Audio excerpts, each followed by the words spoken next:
उनको लोग अप्रोच करते हैं कि भाई ये आपको गोल्ड लेके जाना है या कुछ ऐसी चीज़ें लेके जानी है जो नहीं ले जा सकते हो आप एक कंट्री से दूसरी कंट्री में। एयर होस्टेस वाली जॉब होती है, उसमें आपका स्किन कलर मैटर करता है कि गोरे को ही लेते हैं, सांवले को नहीं लेते या काले को बिल्कुल भी नहीं लेते। अगर ऐसा रूटीन रेगुलर चल रहा है तो आप वर्कआउट कैसे अपना कंप्लीट कर पाते हो? ज़्यादातर लोग कैबिन क्रू को रेस्पेक्ट नहीं करते हैं, उनको सोचते हैं कि ये हमारी नौकरानी है। इस टाइम मोस्टली बिजनेस क्लास कि आप हमारे लिए सर्व करो, वो करो, ऐसे करो, वैसे और कोई भी एक छोटी सी गलती हो जाए तो लोग उसके पीछे पड़ जाते हैं। और मैंने देखा कि बदतमीजी तक लोग करते हैं, स्पेशली फीमेल क्रू के साथ में लोग गलत नीयत से भी देखते हैं लड़कियों को जो फ्लाइट अटेंडेंट होती है। तो क्या ये खाली मूवीज़ में दिखाया जाता है या रियल में भी ये चीज़ें होती हैं आप लोगों के साथ में? वो कुछ वर्ड होते हैं जो बैन होते हैं फ्लाइट में बोलने, जैसे कि हाईजैक बोल दिया या बॉम्ब बोल दिया, तो मैंने सुना है कि उनको फ्लाइट से उतार देते हैं, क्या सच है? जैसा मेरे साथ हुआ है कि लोग टिप देने की कोशिश करते हैं कि आप एक्स्ट्रा रख लो, अरे नहीं मेरे तरफ से है ये वो, तो हमारे यहाँ तो लेते ही नहीं है। मतलब हमारी कंपनी का ही रूल है कि आप टिप्स नहीं ले सकते। अच्छा रक्षा, आप कैलकाटा से हो, मुंबई में आप रहते हो और हम इस टाइम गाजियाबाद में बैठे हैं, तो ये कैसे पॉसिबल हो पाया है? आप कैसे पहुंच गए यहाँ पर? Hello and welcome to the fit mic. हम सब लोग प्लेन में बैठे हैं, कुछ नहीं भी बैठे होंगे, लेकिन जो लोग बैठे हैं उन्होंने देखा होगा कि प्लेन के अंदर एक एयर होस्टेस होती है। एयर होस्टेस या कैबिन क्रू कुछ भी कह सकते हैं आप, सबने देखा है, सबको बहुत पसंद आती है, देखने में अच्छी लगती है, लोग बात करने की कोशिश भी करते हैं, बात करना चाहते भी हैं। लेकिन आज हमने कोशिश की है कि उस कैबिन क्रू की लाइफ कैसी होती है, किस तरह से उनकी जिंदगी चल रही होती है, कैसी वो जिंदगी जी रहे होते हैं, कितने स्ट्रगल्स होते हैं, कितनी परेशानियां आती है उस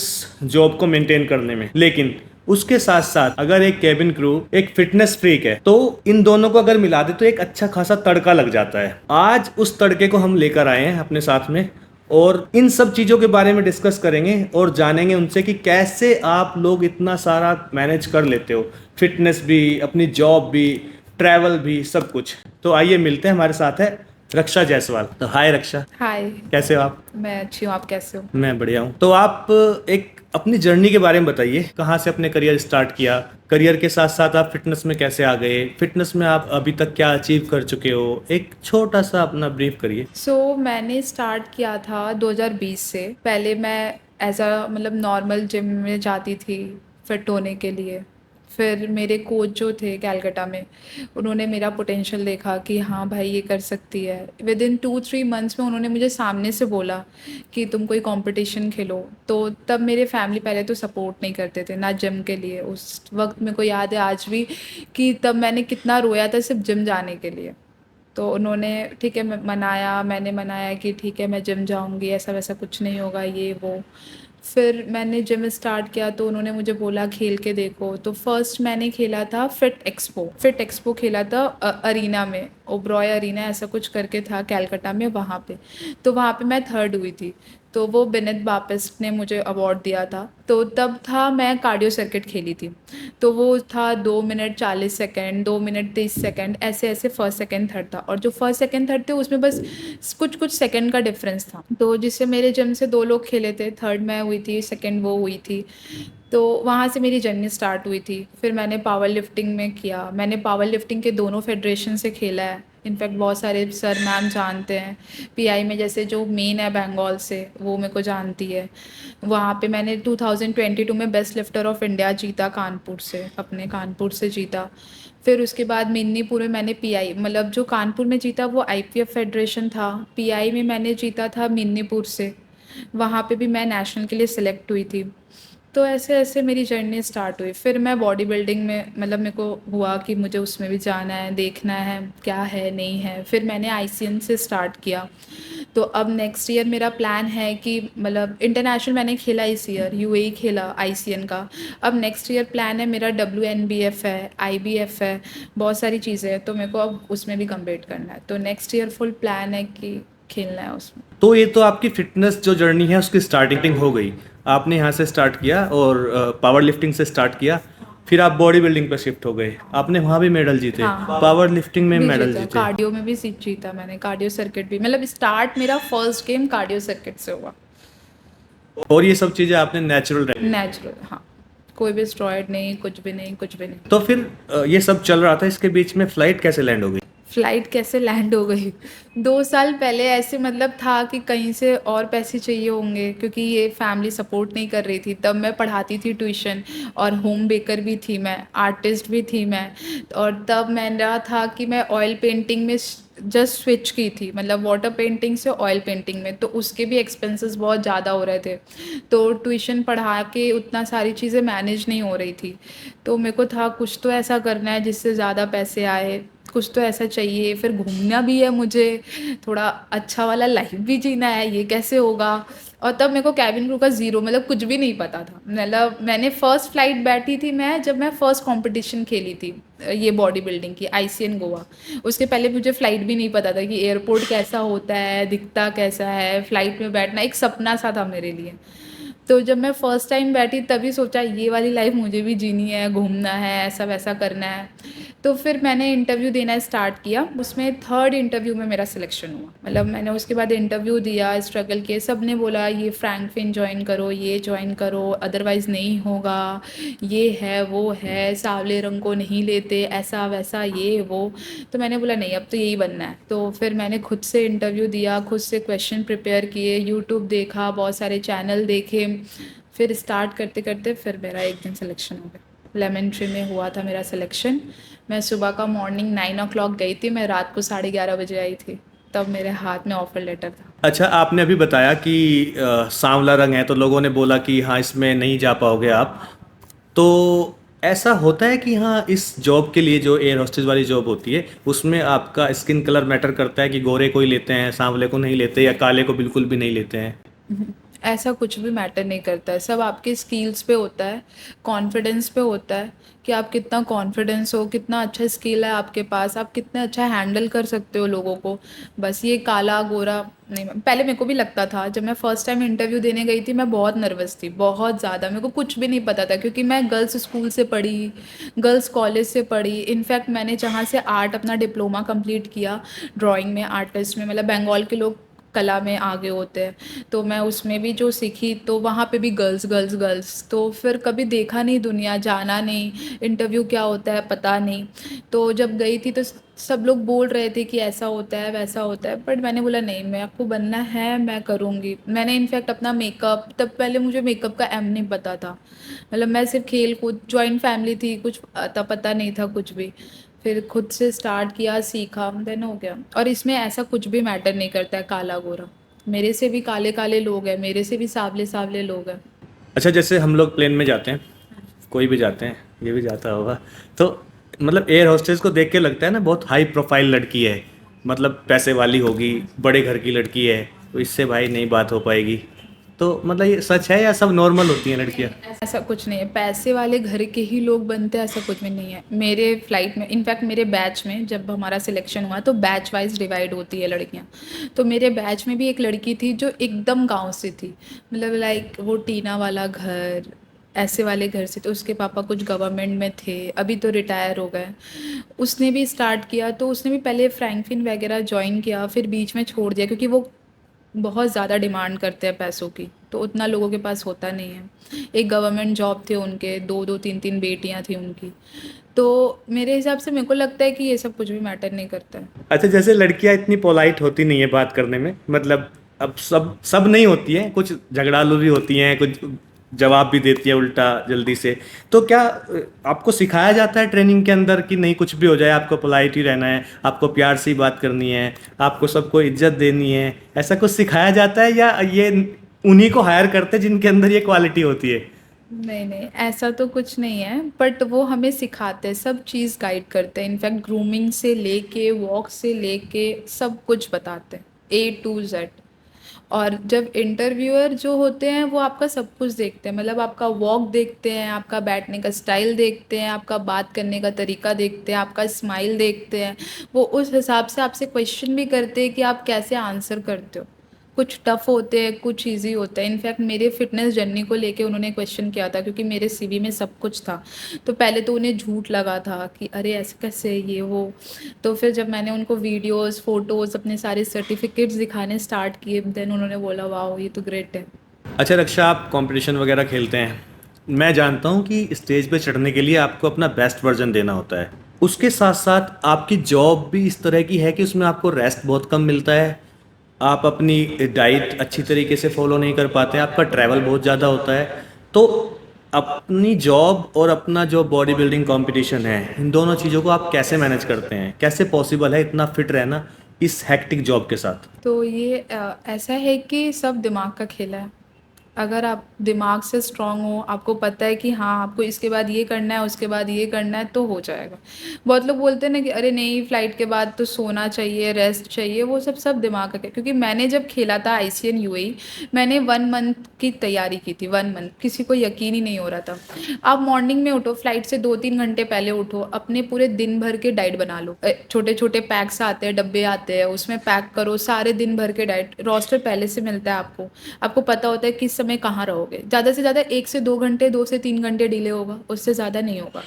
तो आप उस हिसाब से चीज़ें पैक करो और अपने बैग में रखो। एक्स्ट्रा में आप कैरी करो, ओट्स कैरी करो, वे कैरी करो बैग में, कि अगर आपको ये नहीं मिला तो आप ये खा सकते हो। अगर आपके मील्स ख़त्म हो गए, फ्लाइट मान लो 5 घंटे लेट हो गई, जैसे ठंडे में होती है, फॉग होता है, नहीं जाती है, कुछ भी एटीसी क्लियरेंस नहीं मिलता है, कुछ भी होता है, या कुछ भी चीज़ें होती है एक्स वाई, तो फिर अगर आप उसमें कैसे मैनेज करोगे, तो आपके बैग में ये सारी चीज़ें होनी चाहिए। फ्रूट्स में कुछ कैरी कर लो, एप्पल, बनाना, तो आप उससे मैनेज कर सकते हो। अपने मल्टीविटामिन कैरी करो। आपके पास विटामिन सी के कैप्सूल नहीं है तो आप वो खरीद लो, वो एलएमसी होता है, वो रखो बैग। तो ये तो हो गई डाइट की बात, आप डाइट कैरी कर सकते हो, मैं मान रहा हूँ आपकी बात। लेकिन अब एक एग्जांपल समझो कि आपकी फ़्लाइट रात को 12 बजे लैंड होती है, हाँ जी। आपको सुबह फिर निकलना है। तो दिन का उस दिन के वर्कआउट को आप कैसे मैनेज करोगे? और अगर ऐसा रूटीन रेगुलर चल रहा है तो आप वर्कआउट कैसे अपना कंप्लीट कर पाते हो? तो देखो, अगर रेगुलर चल रहा, मान लो 2 दिन 3 दिन, ठीक है, तो कभी तो आपको फ्री मिलेगा। रात को 12 बजे आप पहुँचे होटल, 1-2 घंटे रेस्ट करो, अपना मील खाओ, थोड़ा चिल करो, फिर उसके बाद 2-3 बजा। हर होटल में 24 घंटे जिम अवेलेबल होता है।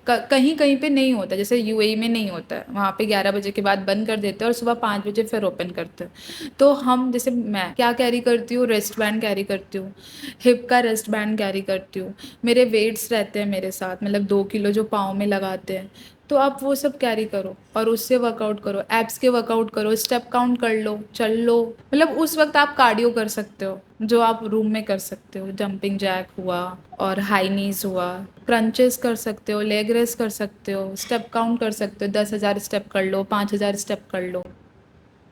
तो मतलब ये है भाई, जो बहाने बनाते हैं, हाँ हाँ। उनके लिए कोई स्कोप नहीं है, उनके लिए कोई स्कोप नहीं है, लेकिन जिसको करना है वो अपने किसी भी शेड्यूल के साथ अपना वर्कआउट मैनेज कर ले। तो मतलब ये है भाई, जो बहाने बनाते हैं उनके लिए कोई स्कोप नहीं है, लेकिन जिसको करना है वो अपने किसी भी शेड्यूल के साथ अपना वर्कआउट मैनेज कर लेता है। आप फ्लाइट में भी कर सकते हो वर्कआउट, गैली में काउंट कर सकते हो, स्टेप काउंट कर सकते हो, वॉक करो। रात की फ़्लाइट है तो आपको हर, मतलब टाइम टाइम पे देखना होता है कोई पैसेंजर ठीक से है कि नहीं, क्या कर रहा है, नहीं कर रहा है, तब स्टेप काउंट। बस आपके पास वॉच होना चाहिए जिसमें आपको स्टेप काउंट पता चले, आप कितना कर रहे हो, कितना चल रहे हो। जैसे मैं तो अधिकतर वही करती हूँ, क्योंकि 10,000 स्टेप कैसे काउंट करूँगी, तो वही फ्लाइट पे कर लो, ऐसा कर लो, वैसे कर लो। अच्छा, कैबिन क्रू की जॉब बहुत, मतलब हम तो समझते हैं कि बहुत अच्छी जॉब है, अच्छी खासी इनकम भी होती है, अच्छी खासी सैलरी होती है। लेकिन जैसे हमने देखा है कि मूवीज़ में भी देखते हैं, या कुछ ऐसे आजकल सीरीज़ वगैरह आती है उसमें भी देखते हैं, ज़्यादातर लोग कैबिन क्रू को रेस्पेक्ट नहीं करते हैं। उनको सोचते हैं कि ये हमारी नौकरानी है इस टाइम, मोस्टली बिजनेस क्लास, कि आप हमारे लिए सर्व करो, वो करो, ऐसे करो, वैसे। और कोई भी एक छोटी सी गलती हो जाए तो लोग उसके पीछे पड़ जाते हैं, और मैंने देखा कि बदतमीजी तक लोग करते हैं, स्पेशली फीमेल क्रू के साथ में लोग गलत नीयत से भी देखते हैं लड़कियों को जो फ्लाइट अटेंडेंट होती है। तो क्या ये खाली मूवीज़ में दिखाया जाता है, या रियल में भी ये चीज़ें होती हैं आप लोगों के साथ में? और माई पर्सनल एक्सपीरियंस तो ऐसा मेरे साथ कुछ नहीं हुआ है, पर मैंने भी देखा है मूवीज़ में कि चीज़ें ऐसी होती है, ये सारी चीज़ें लोग टिप देते, मतलब जैसा मेरे साथ हुआ है कि लोग टिप देने की कोशिश करते हैं कि आप एक्स्ट्रा रख लो, अरे नहीं मेरे तरफ से है ये वो। तो हमारे यहाँ तो लेते ही नहीं है, मतलब हमारे कंपनी का ही रूल है कि आप टिप्स नहीं ले सकते। तो आपको उनको वही चीज़ें प्यार से समझानी है कि सर नहीं, आप नहीं दे सकते ये वो। और मेन बात है, फ़्लाइट अटेंडेंट कभी वेटर्स होती ही नहीं है। वो तो सबसे बड़ा सेफ्टी का चीज़ है, क्योंकि जब फ़्लाइट कुछ भी होता है हमें सारे इमरजेंसी की चीज़ें पता होती है, जैसे ऑक्सीजन बॉटल्स हुआ, ऑक्सीजन मास्क हुआ, वाटर फायर एक्सटिंग्विशर हुआ, बहुत सारी चीज़ें होती है फ़्लाइट पे। वो कैसे ऑपरेट करना है, कोई किसी को सीपीआर देना हुआ वो कैसे देना है, अगर प्रेग्नेंट लेडी है, अगर इन बोर्ड कुछ हुआ तो उसे कैसे करना है, सब चीज़ें होती है। अभी एक बच्चा मतलब आया ऑन बोर्ड, उसको मतलब जन्म दिया गया तो सारे क्रू ने दिया, अगर क्रू नहीं होता तो क्या होता। क्रू थे, फिर पेश किया गया डॉक्टर को, हमें कैसे डॉक्टर को, किस डॉक्टर को हम ले सकते हैं, किस डॉक्टर को हम दे सकते हैं कि आप वो सिचुएशन को हैंडल करो। सर्टिफाइड होने चाहिए, क्या चीज़ की उनके पास सर्टिफिकेशन होनी चाहिए, तभी वो हैंडल कर सकते हैं। उस वक्त तो मतलब भगवान की दया से उस वक्त डॉक्टर भी थे और क्रू भी एक्सपीरियंस थे, सारे सीनियर क्रू थे, जिनके वजह से वो बच्चा आ सका। अगर वो नहीं होते तो फिर होता ही नहीं। पेज कौन करता, पता कौन होता, कैसे करते, अगर क्रू को आते ही नहीं तो कौन करता, वो तो बच्चा भी जाता, वो भी जाती। तो वेटर तो है ही नहीं, क्रू है तो आप फ्लाइट पे जा रहे हो सेफली, एक जगह से दूसरी जगह पहुंच रहे हो। अच्छा, मैंने सुना है कि जैसे फ्लाइट में कोई पैसेंजर होता है, वो कुछ वर्ड होते हैं जो बैन होते हैं फ्लाइट में बोलने, जैसे कि हाईजैक बोल दिया या बॉम्ब बोल दिया। तो मैंने सुना है कि उनको फ्लाइट से उतार देते हैं, क्या सच है? मोस्टली तो सच है ये बात। और जैसे देखा जाए मेरे फ्लाइट में तो ऐसा कुछ हुआ नहीं, बट मैं फिर भी बता रही हूँ कि सीआईएसएफ के हाथ में हम लोग दे देते हैं, उन्हें बताते, पहले तो हम कैप्टन को इन्फॉर्म करते हैं, कैप्टन फिर सुनते हैं, फिर उनको लगता है कि हाँ सीआईएसएफ को बताना चाहिए, चीज़ें ऐसी होती है, फिर क्योंकि ये सेफ्टी होती है, सेफ्टी के तौर पे होता है, फ्लाइट की सेफ्टी बहुत इंपॉर्टेंट होती है, एक के वजह से सारे पैसेंजर, पायलट, क्रू, तो इसलिए मोस्टली तो उनको दे ही देते हैं सीआईएसएफ के हाथ में। और अनरूली पैसेंजर होते हैं जो ओवर ड्रिंक होते हैं या कुछ मिसबिहेव करते हैं, बहुत लोग ऐसे होते हैं ना कि आते हैं ही मतलब इतना पी के आते हैं कि तोड़ा तोड़ी, टेबल, ये वो, बगल वाले पैसेंजर को परेशान करना, तो वो भी हम सीआईएसएफ को बताते हैं। अच्छा, जैसे हम न्यूज़ देखते हैं कि जो केबिन क्रू होते हैं उनको लोग अप्रोच करते हैं कि भाई ये आपको गोल्ड लेके जाना है या कुछ ऐसी चीज़ें लेके जानी है जो नहीं ले जा सकते हो आप एक कंट्री से दूसरी कंट्री में। तो उनको ऑफ़र किया जाता है कि आपको अच्छा खासा पैसा मिलेगा, मोटा पैसा मिलेगा, आपको ये काम करना है। तो कुछ लोग मान भी जाते हैं, मान जाते होंगे तभी वो न्यूज़ में आते हैं, पकड़े जाते हैं। तो कभी ऐसा हुआ है आपके साथ या आपके किसी जानने वाले के साथ, आपने फेस की हो सामने से चीज़ें कि ये क्या हो रहा है? मेरे साथ तो ऐसा कुछ हुआ नहीं, मेरे को तो किसी ने बोला नहीं, बट जैसा न्यूज़ बताते हैं, जैसा न्यूज़ सुनते हैं हम लोग, तो देखो न्यूज़ में कुछ चीज़ें झूठ होती है, कुछ चीज़ें सच होती है। तो मेरा ऐसा मानना है कि जब तक आप खुद के आंखों से ना देखो तब तक मत मानो कि हाँ ये चीज़ें सच है। बट न्यूज़ बता रही है तो लोग आधे विश्वास करते हैं, आधे नहीं करते, अरे ये फेक होगा, ये होगा, वो होगा। जैसे कि आपका ट्रैवल चलता है और लंबा ट्रैवल चलता है, लेकिन फिर भी आप स्ट्रांग हो, आपने अपनी बॉडी अच्छी मेंटेन की है, आपकी बॉडी नहीं थक रही है, लेकिन कभी कभी क्या होता है मेंटली हम थक जाते हैं। तो मैं जानना चाहता हूँ कि आप वर्कआउट करते हो, जिम जाते हो, एक दूसरी केबिन क्रू है जो वर्कआउट नहीं करती, जिम नहीं जाती, दोनों की मेंटल दोनों की मेंटल हेल्थ में कुछ डिफरेंस रहता है या बराबर रहता है, या आपको लगता है कोई फ़र्क नहीं पड़ता, या जिम जाने से बहुत ज़्यादा फ़र्क पड़ता है आपकी मेंटल हेल्थ के ऊपर? देखिए मेरा मानना है कि जिम दोनों जगह ही सही है। वहाँ का जो जिम है वहाँ पे लोग इतना मतलब कमाते हैं, ठीक, पहला बात है अर्निंग करते हैं, यहाँ के लोग उतना नहीं करते। तो जिस हिसाब से, जिस लोकेलिटी से जिम बनता है कि इधर इतने लोग आएंगे, तो उस हिसाब से जिम ओनर या जो भी है जिम फ्रेंचाइजी जो भी लेते हैं उस हिसाब से वो जिम खोलते हैं। अब वहाँ पे क्या है कि सारे इक्विपमेंट्स होते हैं, बहुत अच्छे अच्छे होते हैं, और यहाँ पे उतने नहीं होते हैं, मिनिमम होते हैं। वहाँ पे एक से एक होता है, इनफैक्ट ऐप्स के भी इक्विपमेंट्स होते हैं वहाँ पे, यहाँ पे नहीं होते, मोस्टली जिम में तो नहीं होते हैं, बड़े बड़े ही जिम में होते हैं। वहाँ पे ऐप्स के पूरे इक्विपमेंट्स आपको मिल जाएंगे। और रहा बात डेडिकेशन का, तो मैंने जहाँ तक देखा है कि फॉरेनर बहुत ज़्यादा डेडिकेट होते हैं ये चीज़ को लेके कि हाँ मेरे को वर्कआउट, मतलब वो हर एक स्टेप काउंट करते हैं, फिर एक वर्कआउट के बीच से दूसरे वर्कआउट में जाने में कितना गैप होना चाहिए वो काउंट रखते हैं। क्योंकि मैंने जहाँ तक देखा है लोगों को वहाँ पे नोटिस किया है, और वो चाहे लड़की हो चाहे लड़के हो, और काफ़ी अच्छी फिजिक लेके आते हैं, मतलब जो भी होते हैं।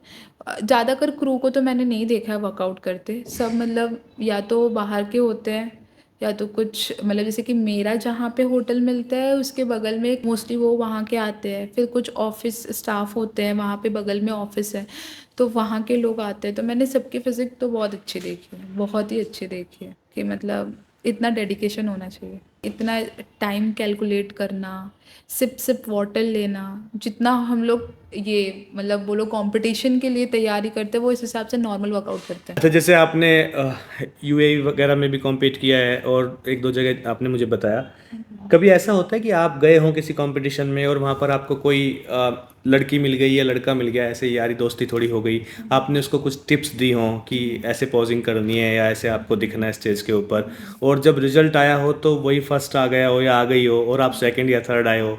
तो ऐसा मेरे साथ हुआ है, यूएई में ही हुआ। मैं स्टेज से उतरी, फिर नेक्स्ट शो था मेरा, बट उन्होंने मुझसे पूछा, वो काफ़ी बड़ी थी मुझसे, लड़की थी, मतलब मे बी वो 40 की होंगी। उन्होंने compete किया था, तो उन्होंने मुझसे पोजिंग पूछी और उनके कोच भी थे साथ में।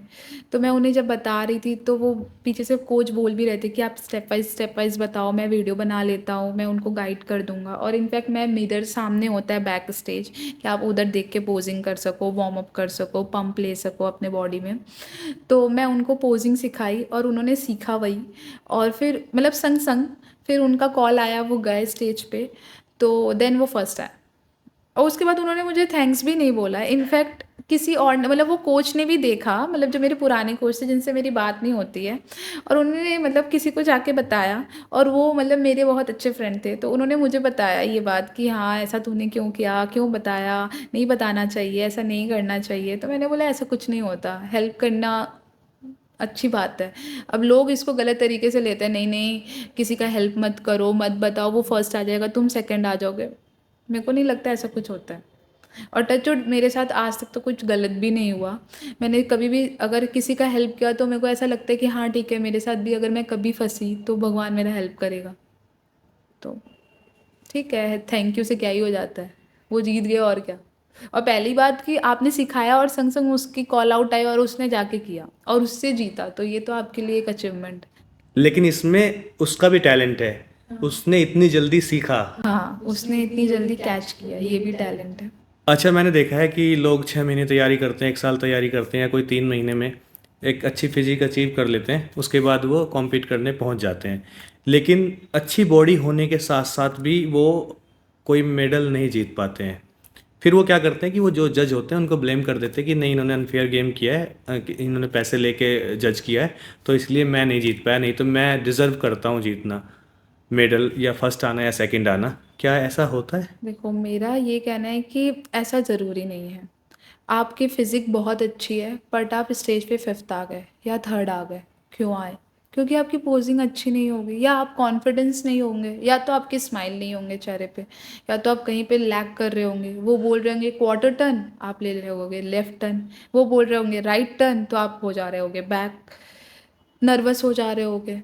तो सब चीज़ मैटर करता है, मतलब पोजिंग मैटर करती है बहुत, कॉन्फिडेंस मैटर करता है बहुत, स्माइल मैटर करता है, आपका वॉक मैटर करता है, आप जज को कितना सुन रहे हो, आप सिर्फ जज को देख रहे हो या सिर्फ नीचे देख रहे हो या सिर्फ ऑडियंस को देख रहे हो, ये भी मैटर करता है। वो सब चीज़ पे मार्क करते हैं।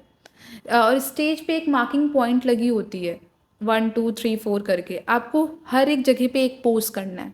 आप वहाँ पे पोज ना करके दूसरी जगह पे पोज कर दिए, मतलब वो जो मार्किंग पॉइंट है वहाँ पे नहीं किए, दूसरे लाइन पे कर दिए, तो उधर तो नहीं किया ना पोज, उसका मार्क्स कैसे मिलेगा आपको? फिर वो लोग जज को ब्लेम करते, अरे उसको जिता दिया, मतलब उससे पैसे लिए होंगे, उसकी तो बॉडी भी नहीं थी, मेरी तो बॉडी इतनी तगड़ी थी। और रहा बात ये चीज़ों का, तो कुछ कुछ फेडरेशन ऐसी है, जैसा मैंने सुना है, मैंने अभी तक देखा नहीं है अपने आंखों से, बट आईसीएन एक ऐसा फेडरेशन है जहाँ पे सब चीज़ें देखी जाती है। इनफैक्ट अगर आपकी बॉडी थोड़ी अलग भी दिखेगी ना, तो आपके वो टेस्ट करेंगे, अगर आप वहाँ पे पकड़े गए तो आप कभी भी आईसीएन खेल नहीं सकते। ऐसे बहुत सारे एथलीट को उन्होंने बैन भी किया है। तो मेरे हिसाब से आईसीएन अगर जो नेचुरल खेल रहा है वो बेस्ट प्लेस है कि आप वहाँ पे जाओ, कम्पीट करो और जीत के आओ। अच्छा रक्षा, आप कैबिन क्रू हैं, फ्लाइट में लोग जाते हैं, आप जिम भी जाते हो, जिम में भी लोग होते हैं अच्छे फिटनेस वाले, तो आपको अच्छे लड़के देखने को फ्लाइट्स में मिलते हैं या जिम में मिलते हैं? मतलब दोनों जगह मिलते हैं। और मेन बात है जिम और फ्लाइट में डिफरेंस मेरे को समझ ही नहीं आता, क्योंकि मैंने कभी उतना ध्यान ही नहीं दिया। मेरे को ऐसा होता है कि हाँ फटाफट काम ख़त्म करके फिर अपना दूसरे काम पे ध्यान दो, सारे फ्लाइट स्मूथ निकल जाए, अपना काम ख़त्म हो जाए। क्योंकि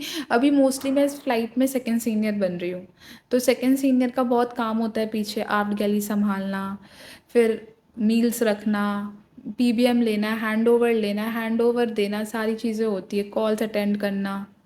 और कॉल्स तो वो नहीं तो टिंग टिंग टिंग टिंग बजाते रहते हैं। लेकिन प्रपोजल तो मिलते होंगे, जिम से मिलते हैं या फ्लाइट में मिलते हैं? कभी कोई प्रपोजल नहीं मिला? नहीं मिला, बट मैं उसके बारे में क्या ही बोलूँ। Ignore, just ignore. अगर आपको जाना है जाओ, बट इग्नोर। अगर कुछ अचीव करना है तो फोकस रहो। जब आपका गोल अचीव हो जाए, जब चीज़ें मिल जाए, तब उसमें जाओ।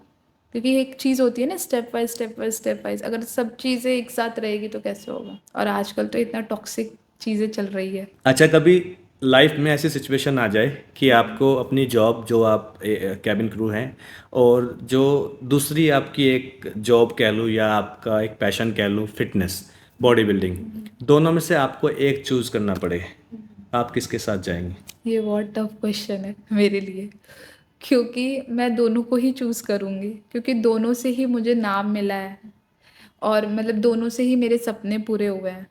और कैबिन क्रू तो मतलब समझ लो पैशन था, एक मन था, जिद थी कि नहीं करना है। लोग ऐसे बोल रहे हैं, नहीं इनको करके दिखाना है कि नहीं सांवली लड़कियां भी जा सकती हैं। बहुत कुछ अचीव करना है, दुनिया घूमनी है, जानना है दुनिया के लोग कैसे रहते हैं बाहर। कंट्री में लोग बोलते हैं ना कि लोग बाहर, बहुत पैसे वाले लोग ही सरवाइव कर सकते हैं, तो ऐसा नहीं है। तो दोनों ही इम्पॉर्टेंट है मेरे लिए। तो मतलब दोनों ही 100-100 है, मैं किसी को छोड़ नहीं सकती। और दोनों में ही मैं अपना 100% देती हूँ, दे रही हूँ। अच्छा रक्षा, जो कैबिन क्रू होते हैं उनको देखने से ही लगता है कि एक हाई प्रोफाइल लाइफ जीते हैं, स्पेशली लड़कियां। अपने को इतना मेंटेन रखना, मैनेज करना, मेकअप, ये वो, दुनिया भर के खर्चे। तो मैं जानना चाहता हूँ, कितना कमाते हैं भाई? देखो, कैबिन क्रू की एक बेसिक सैलरी होती है, कुछ 20 से लेके 35 के अंदर होती है। डोमेस्टिक एयरलाइंस में, इंटरनेशनल में उससे ज़्यादा होती है। वो उनकी बेसिक होती है, बेस होता है कंपनी के ऊपर। 25-30 क्या? ये इनकी बेसिक होती है। इनकी 1000 लाख? 1000 ओके, ठीक है। और इंटरनेशनल की अलग होती है, ठीक। अब उसके ऊपर उनके फ्लाइंग आवर्स डिपेंड होते हैं कि वो कितने फ्लाइंग आवर्स करते हैं, कितने लेओवर्स करते हैं। लेओवर्स के अलग पैसे होते हैं। तो बहुत लोगों को तो सिर्फ बेसिक मिलता है। कुछ फ्लाइंग आवर्स मतलब एक मैक्सिमम होते हैं कि अगर आप इतना करोगे तो आपको बेसिक ही मिलेगा, लाइक 40 to 60 ईयर्स। मैं आपको अप्रॉक्स मतलब पूरा तो प्रॉपर बता नहीं सकती, वो हमारा रूल नहीं है, बट मैं आपको अप्रॉक्स बताती हूँ कि जैसे 40 to 60 आवर्स ऐसा कुछ बीच का होता है जो आपको इसमें बेसिक मिलेगा। अगर आप इतने आवर्स कर लिए भी तो आपको बेसिक सैलरी मिलेगी। अब उसमें अगर आप ले ओवर कर लिए तो आपको अलाउंस अच्छे मिलेंगे, और इंटरनेशनल के तो बहुत ज़्यादा मिलेंगे। अगर डोमेस्टिक के तो समझ लो उसका 10% इंटरनेशनल का, तो वो भी बेस होता है। कभी कभी आप कमा लेते हो 35, 40, 50 थाउजेंड, तो कभी कभी आप कमा लेते हो 1,50,000, 1,15,000, कभी कभी 2 लाख। वो आपके ऊपर फ्लाइंग आवर्स, ले ओवर, इसके ऊपर डिपेंड होता है। और सीनियरिटी भी होती है। अगर आप सीनियर कैबिन क्रू हो, लीड कैबिन क्रू हो, चेक कैबिन क्रू हो, सारे पार्ट्स होते हैं, तो उस हिसाब से भी होता है। जैसे आप मतलब एक जिम में लोग होते हैं, अब जो वर्कर मतलब जो काम करते हैं, जो साफ़ सफाई करते हैं, उनकी सैलरी अलग होती है। जो कोच होते हैं उनकी सैलरी अलग होती है। जो नॉर्मल जिम ट्रेनर होते हैं उनकी सैलरी अलग होती है। जो पर्सनल कोच होते हैं उनकी अलग होती है। जनरल ट्रेनर की अलग होती है। ग्रुप ट्रेनर की अलग होती है। Just like that. अच्छा आप ये बताओ मुझे, जो कैबिन क्रू होते हैं, हमसे क्या दुश्मनी है लड़कों से? लड़कों को क्यों नहीं हायर करते हो? क्या करते भी हैं? मैंने देखा है किसी किसी फ्लाइट में होता है बेचारा, लेकिन 6 लड़कियां होंगी, एक लड़का होगा कैबिन क्रू। ऐसा क्यों है? लड़कों को क्यों नहीं लेते हो? देखो, पहले लड़के को हायरिंग होती थी क्रू में, ठीक है। तो तब जब हायर हुआ थे तो लड़के आ गए। अब तो हायरिंग लड़कों की बंदी सी हो गई है। बट अभी भी एयरलाइंस है जो मतलब हायर करती है लड़कों को। अभी कुछ कुछ आई है इंटरनेशनल एयरलाइंस, वो लड़कों को लेती है, तो बहुत लिमिटेड लोगों को लेती है। अब ऐसा क्यों है ये तो अभी तक रीज़न पता मेरे को भी नहीं है प्रॉपर। बट लड़कों में बहुत लिमिटेड लड़कों को लेती है जिनकी हाइट अच्छी खासी होती है, क्लीन शेव होना चाहिए, राउंड हेयर कट होना चाहिए, ऐसा है। टर्बन एक कलर मतलब हर एक एयरलाइंस की मेंशन होती है, वो ही अगर वो पंजाबी हैं तो वही टर्बन पहन सकते हैं। एक और कॉमन चीज़ होती है मोस्टली लोगों के साथ में कि हम आ गए, हमें चेकआउट करना है और लगेज ही नहीं मिलता है। आधा घंटा लग जाता है लगेज आने में। इतना लेट क्यों करते हो आप लोग? लगेज लेट का ये इशू है कि आप बैग में कुछ गलत चीज़ें डाल देते हो, जैसे कि वायर, जैसे कि पावर बैंक, जैसे कि चार्जर, लाइटर। अब हर एक बैग स्कैन होता है, हर एक बैग स्कैन में उन्हें दिख जाता है, तो वो बैग को रोक देते हैं। अब वो बैग आपके परमिशन के बिना खोल भी नहीं सकते।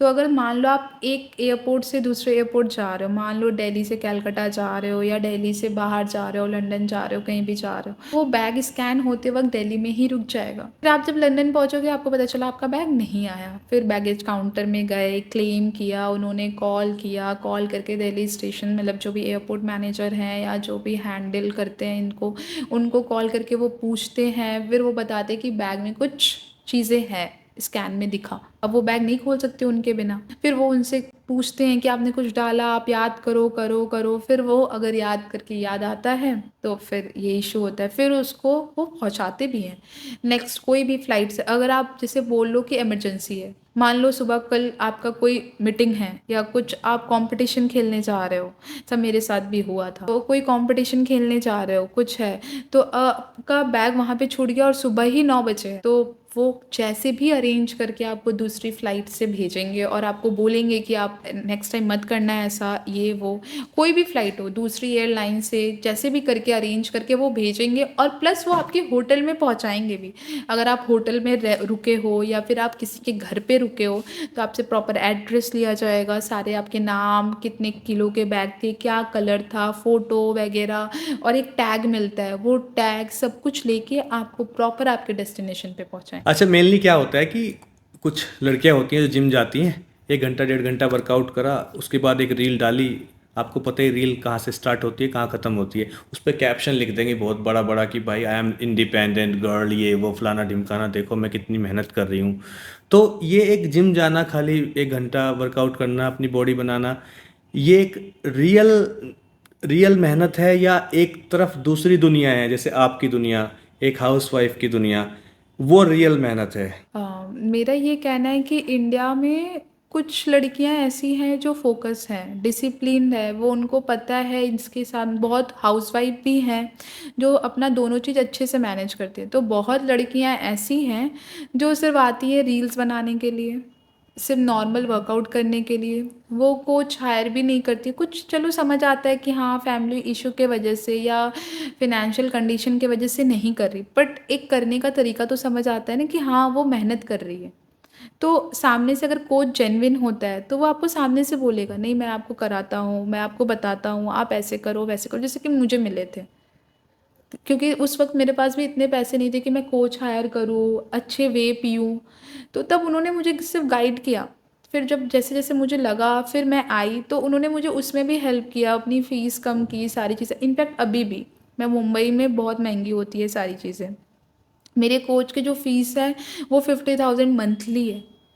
तो उन्होंने मुझे बहुत कम किया, इनफैक्ट बहुत कम किया। उन्होंने मुझे डायरेक्ट ये बोला कि आप वर्कआउट करो, आपको मैं सिखाऊंगा, आप स्टेज पे उतरो, आप जीतो, आपको जो देना होगा देना, आपको नहीं भी देना तो भी मत, बट आपके अंदर वो काबिलियत है, आप वो कर सकते हो। वो चीज़ें वैसी है कि आप आओ तो फोकस होके आओ, या तो फिर ब्लेम मत करो किसी पे। आप नीचे उतर के या मोमो खा रहे हो, बॉयफ्रेंड के साथ चिल आउट कर रहे हो, फिर आके बोलते हैं अरे ये जिम ही बकवास है, यहाँ पे बॉडी ही नहीं बनती है, चलो दूसरा जिम जाते हैं। गलती तो आपकी है ना, आप डिसिप्लिन नहीं मेंटेन कर रहे हो। जिम आना ही बहादुरी बात नहीं है। अब बहुत लोग हैं सिर्फ डाइट और आधे घंटे की वर्कआउट से बॉडी बना ले रहे हैं, और बहुत लोग हैं 2-2 घंटे रगड़ रहे हैं फिर भी नहीं बन रही है, क्योंकि प्रॉपर रेस्ट नहीं हो रहा, डाइट नहीं हो रही, दिमाग स्टेबल नहीं है, कभी इधर भाग रहा कभी उधर भाग रहा, उधर भाग रहा है। तो ऐसे नहीं हो, नीचे जाके या स्मोकिंग कर रहे हो, ड्रिंक कर रहे हो, तो ऐसे थोड़ी ना होता। अच्छा रक्षा, आप कलकत्ता से हो, मुंबई में आप रहते हो और हम इस टाइम गाज़ियाबाद में बैठे हैं। तो ये कैसे पॉसिबल हो पाया है? आप कैसे पहुंच गए यहाँ पर? मैं मुंबई से फ़्लाइट ली और यहाँ पे आई, मतलब मैं मॉर्निंग का निकली हूँ 8 o'clock और यहाँ पे मैं रीच हुई हूँ 8:30 इवनिंग में। मॉर्निंग का 8 o'clock, यहाँ पे 8:30, मतलब 12 hour 30 minutes के लगभग मैं यहाँ पे आई। और यहाँ से मतलब कोलकाता टू मुंबई, मुंबई टू दिल्ली, यहाँ तक ये जगह पे पहुंचने के लिए मैंने आपका एक एपिसोड देखा जिसमें साहिल सर थे। मेरी साहिल सर से बात हुई थी। वो काफ़ी अच्छे कोच है, बहुत इंस्पायरिंग है, बहुत हेल्पफुल है।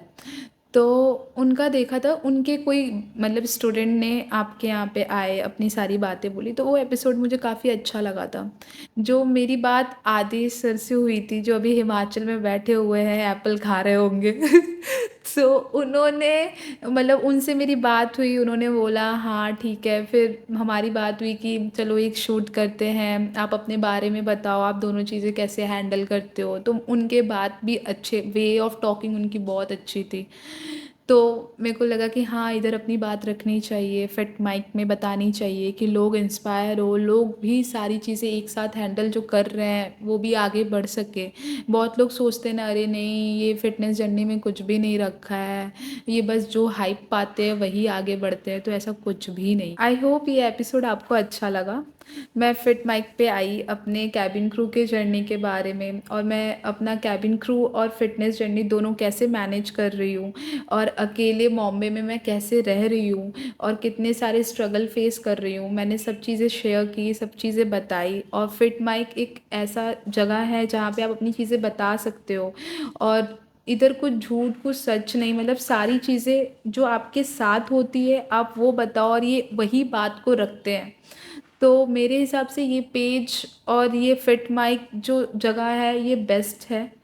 और आपको इसके रिगार्डिंग कुछ भी पूछना हो, क्रू के रिगार्डिंग या स्ट्रगल मतलब कैसे होता है, दोनों चीज़ आप कैसे मैनेज करते हो, तो आप वो नीचे कमेंट सेक्शन में कमेंट कर सकते हो। या फिट माइक में आदेश सर हैं, आप उनसे कांटेक्ट करने की कोशिश कर सकते हो। तो वो आपको बहुत हेल्प करेंगे कि क्या कैसे कैसे स्टार्ट करना है। अगर आपको कोई स्टार्टअप करना है, कोई बिगनर है जो आगे पहुंचना चाहता है फिटनेस इंडस्ट्री, क्रू के इंडस्ट्री या किसी में भी, तो आदित्य सर बहुत हेल्प करेंगे। तो आप जुड़ो फिट माइक से, इनके पेज को फॉलो करो और नीचे कमेंट सेक्शन में कमेंट करो। Thank you.